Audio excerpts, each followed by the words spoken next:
En el programa anterior dijimos que en el fondo todos somos blancos. Eburnio es un testigo de eso. Y también esto. En el fondo todos somos blancos. Pero hay que adicionarle a eso que la humanidad surgió en África. Por lo tanto, al parecer, lo dicen los científicos, en el origen somos todos negros. Entonces, por ejemplo, podríamos decir que he aquí a nuestras abuelas, o lo que podrían haber sido nuestras abuelas. Y es lo que los científicos llaman la EVA, tengo aquí la anotación, la EVA mitocondrial de Tanzania. O sea, de ahí venimos. ¿Cómo nacieron las otras razas? La blanca, la amarilla, la café, etcétera, etcétera. Bueno, un día hacía mucho calor por lo del cambio climático. También había, imagínense, 100.000 años atrás, cambio climático. Obviamente había cambio climático. Llegó un cambio climático, desaparecieron cebras y antílopes, se empezaron a movilizar, un tipo, como siempre, imaginativo, de los que nunca faltan, ni entonces ni ahora, dijo al norte. En el norte hace más frío, en el norte hay antílopes asados, los dioses los cocinan, la presencia de los mitos hubo siempre.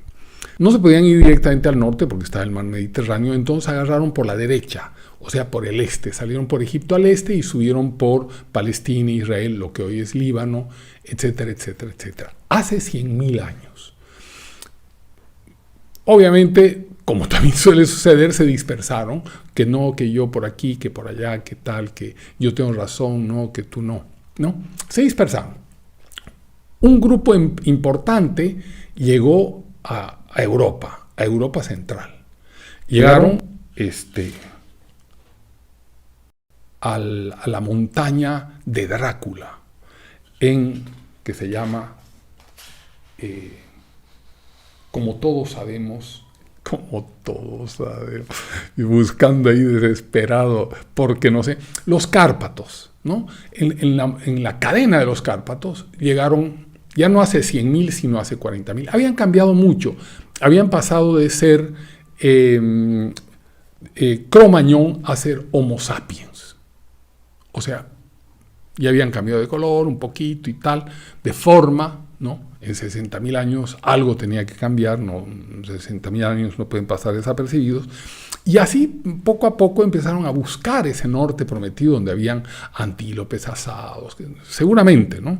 Digo yo.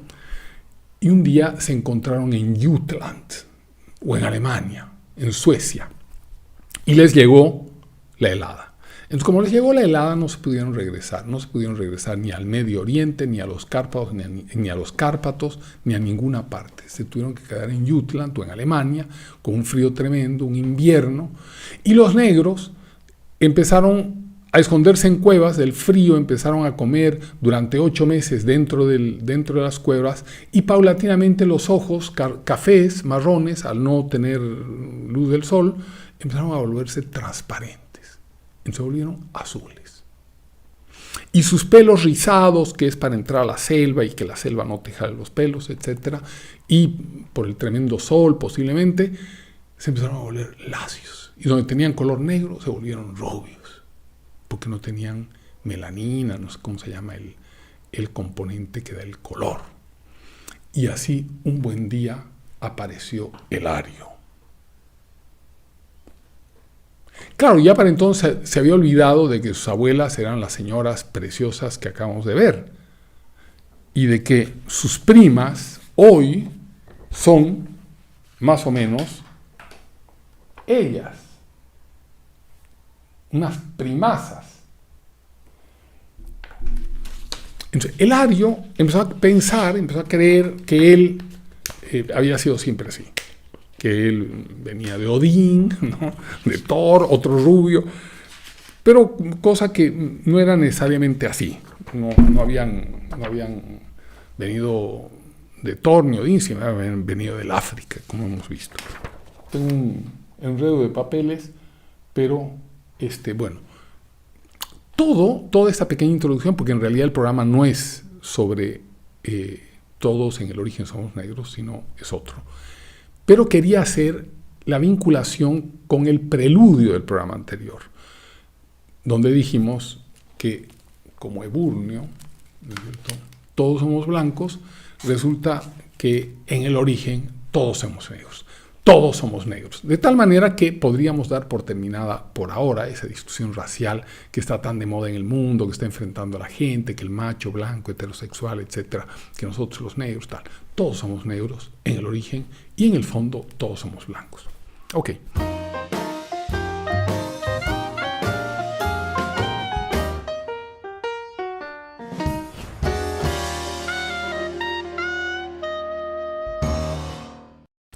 Pasemos al tema de hoy. El tema de hoy es vivan los pobres.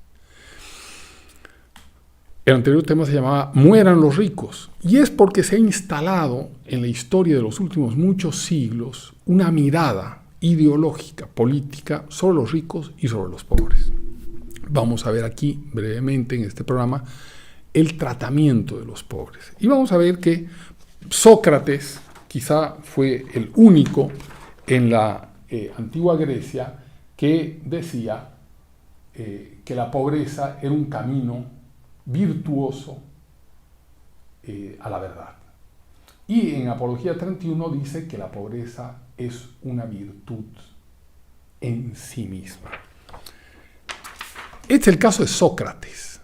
Aristóteles y Platón decían que los pobres eran una fuente de sedición. En el fondo no le faltaba razón. Una gente pobre tiene que no sublevarse, no comer nunca, etc. Pero hagamos aquí un pequeño paréntesis porque es importante aclarar lo que para Sócrates, Aristóteles y muchísimos milenios o centurias más va a ser un pobre. A diferencia de hoy. Hoy nosotros pensamos que es un pobre un tipo que no tiene televisión.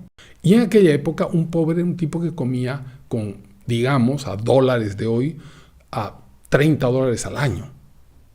O sea, un tipo o una tipa que comían interdiario, cada 3 días, algo, ¿no? O sea, no estamos hablando de un pobre homeless norteamericano de hoy con celular, que está en una esquina y que tiene un montón de propiedades, de pequeñas propiedades. Estamos hablando de un pobre absoluto. Quiero un poco darles una experiencia que yo tengo. Yo de niño, en Bolivia, yo soy boliviano, los pobres andaban descalzos, no tenían para zapatos. Los pobres andaban con remiendos. Todo el pantalón tenían remendados. Las mujeres también, la gente pobre. Se hacían su ropa. Los indígenas en Bolivia y en el Perú, a donde vine, y después en Venezuela, donde estuve también a los 10, 12 años, los pobres eran verdaderamente pobres. O sea, si nosotros, que no la pasábamos tan mal, que teníamos para comer todos los días, teníamos 2 pares de zapatos. Un par de zapatos para diario, el mismo todos los días, un botín con suela gruesa, y teníamos un zapato para fiestas. O sea que incluso en nuestro caso no teníamos una abundancia de cosas. Un terno, un traje. No es como hoy, que mucha gente que aparenta ser pobre tiene 3, 4, 5 pares de zapatos, mucha ropa, no importa si es usada o no, pero es ropa. En la Edad Media se heredaba la ropa y se ajustaba. En mi época todavía, cuando yo era niño, recuerdo que se ponía las medias de los zapatos, ¿no? Las medias, en un foco y se surcían las medias. Porque no era que se botaba la media y se compraba otra. Bueno, vimos la opinión de Sócrates, vimos la opinión de Aristóteles. Son de alguna manera opiniones diametralmente opuestas, pero Sócrates ya funda lo que la Iglesia va a tomar como el elemento central del concepto del pobre y de la pobreza que va a durar hasta hoy. No el de Aristóteles, no el de Platón. Fijémonos, por ejemplo, lo interesante que es un gran filósofo griego como es Diógenes, que vivía en un turril. Sas. Diógenes Sas vivía en un Turril. Ahí está Diógenes.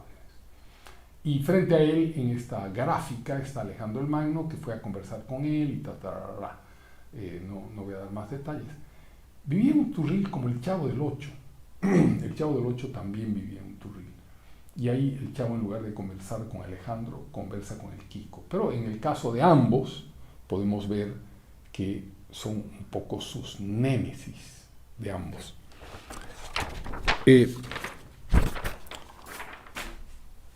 La religión católica empezó a considerar a la pobreza una gran virtud desde el principio. Nuestro Señor Jesucristo nació en un pesebre, pobre. Los pastores que venían eran pobres. Evoluciona la religión y nuestro Señor dice, o la Biblia dice, no entrará un camello, la aguja y el reino de los cielos, que ya lo vimos en el otro. Lucas decía, bienaventurados los pobres, porque de ellos es el reino de los cielos. Es el pobre contra el rico. Permanentemente empieza la religión católica a trabajar el pobre contra el rico. La religión se pone del lado del pobre y coloca a las élites de la sociedad, a las élites políticas, militares de la sociedad como los ricos. A pesar de ello, la Iglesia se abre un espacio dentro del mando de la Edad Media. No vayamos a creer que la Iglesia estaba fuera del poder. El poder en la Edad Media era un poder bicéfalo. Tenía dos grandes cabezas, la Iglesia y el señor feudal. Pero la Iglesia toma partido por hacerse de esta parcialidad que es el pueblo y ahí fortalecerse con la conciencia de esa colectividad, en la cual no podemos hablar tampoco demasiado mal de la Iglesia. Hacían un trabajo, defendían a la gente, pero había una cosa rara, por decirlo menos.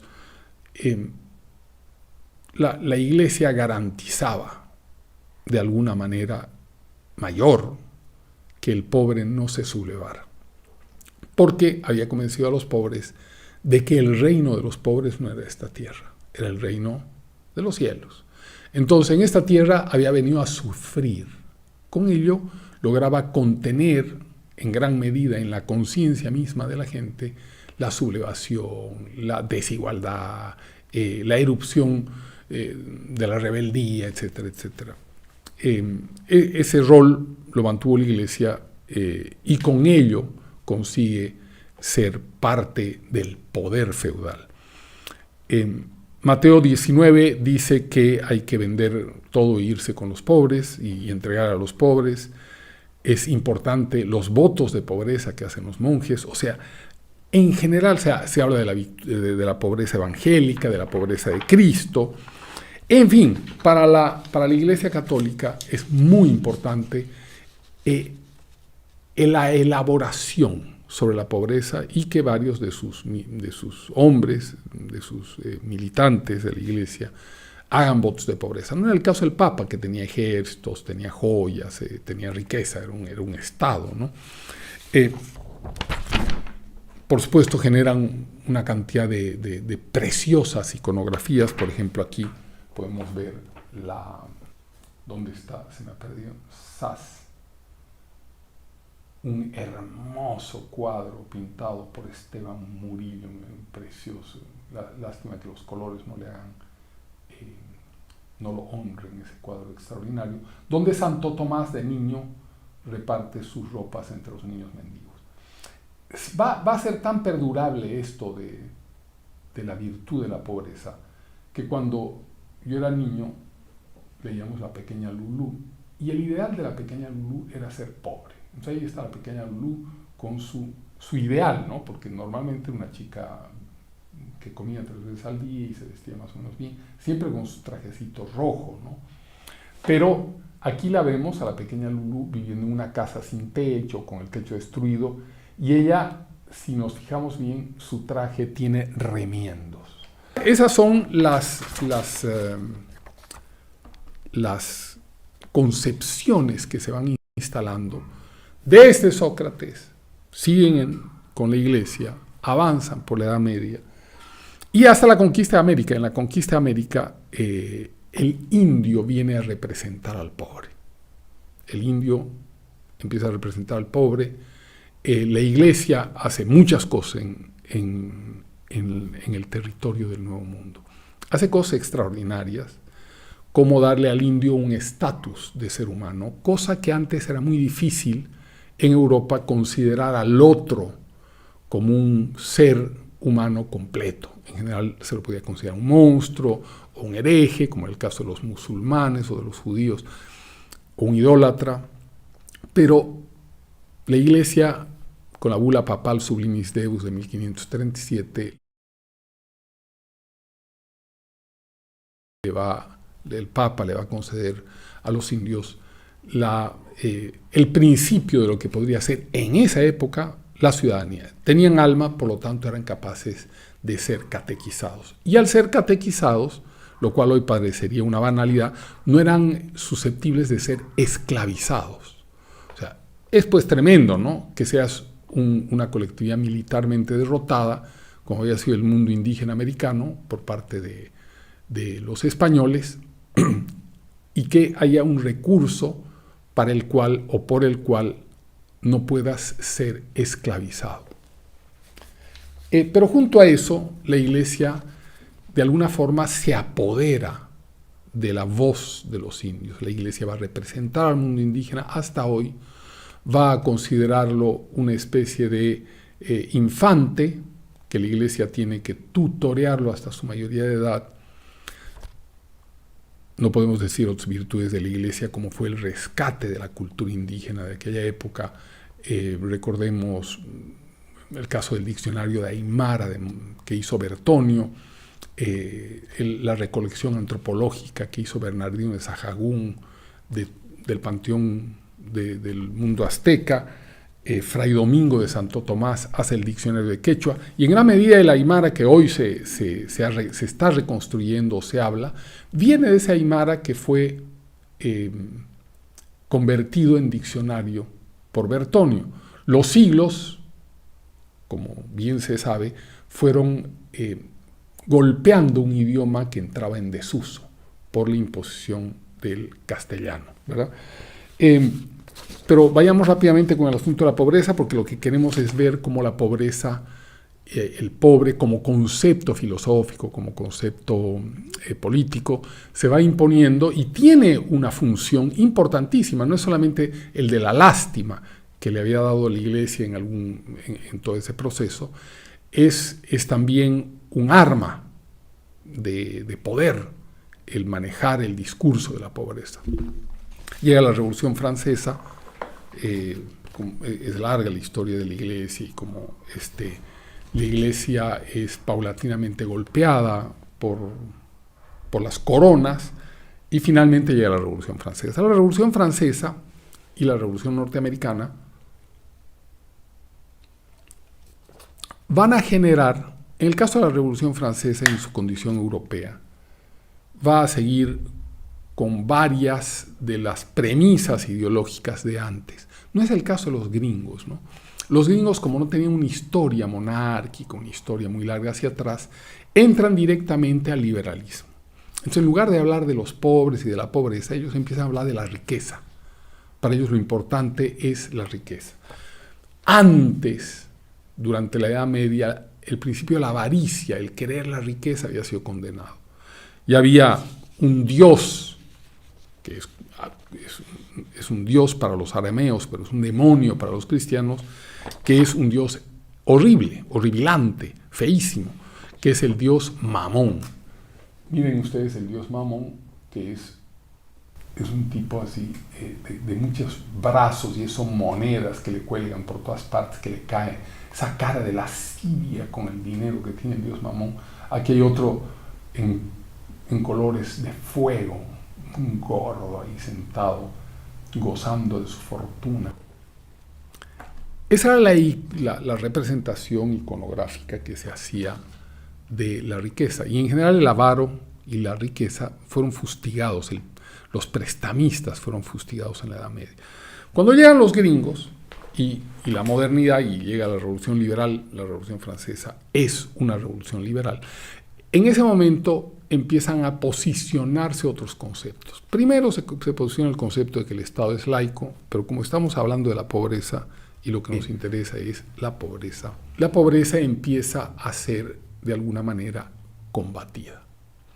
Ya no va a ser combatida a través de la lástima solamente, ¿no? Sí, hay gente rica que va y deja sopa y cosas así que se hace para la limosna, ¿no? Pero lo más importante es que con el cambio de la Revolución Francesa y Norteamericana cambia el sistema. Como la religión ha sido arrinconada, como la iglesia ha sido arrinconada, el Estado es laico y el Estado ya es civil, ya no es militar como solían ser los señores feudales, y empieza a tomar partido por la economía más que por la política. Entonces, es importante el capitalismo, es importante la generación de ingresos y es muy importante algo que hasta ese momento era casi pecaminoso, el individualismo. Hasta ese momento lo que era importante era la grey. La grey significa la colectividad, la comunidad, no todos somos hermanos, kumbaya, chin, chirin, chichín. Y a esa colectividad de pobres era al que el señor feudal tenía que dar algunas limosnas, algunas reivindicaciones, y la iglesia mediaba. Con la llegada de la Revolución Francesa y sobre todo de la Revolución Americana, lo que sucede es que el capitalismo y el individualismo se empiezan a posicionar. ¿Por qué hago la asociación directa entre capitalismo e individualismo? Porque en lugar de compadecer al tipo pobre, lo que le dicen es, hermano, empieza a trabajar, muévete. Pero la diferencia con antes, que también el pobre trabajó toda la historia de la humanidad, es que ahora se te va a reconocer un salario, una utilidad, una renta, depende de lo que hagas. Entonces de ahí que muchos pobres empezaron a comerciar con una cosita, dos cositas, se volvieron muy ricos y empezaron a entrar en una dinámica del libre mercado. Parecería que le estoy haciendo una propaganda al capitalismo de oficioso.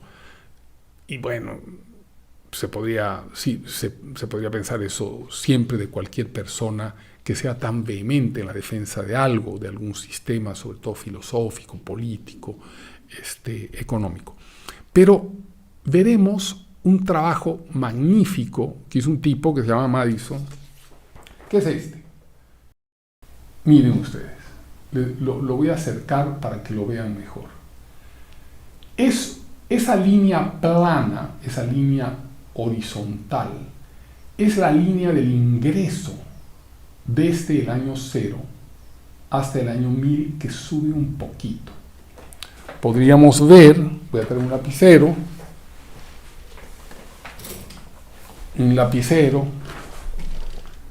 podemos ver, por ejemplo, este se llama el cuadro de Madison,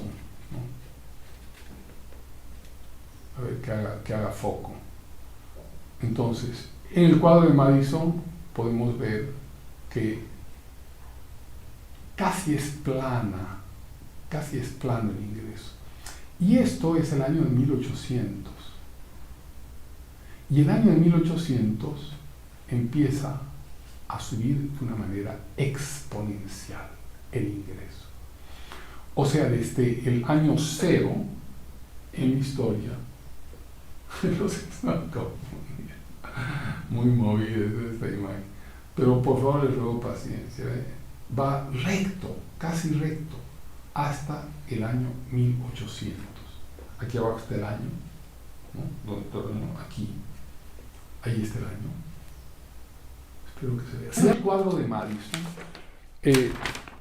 es un trabajo de comparación de niveles de PIB por habitante, China y Europa.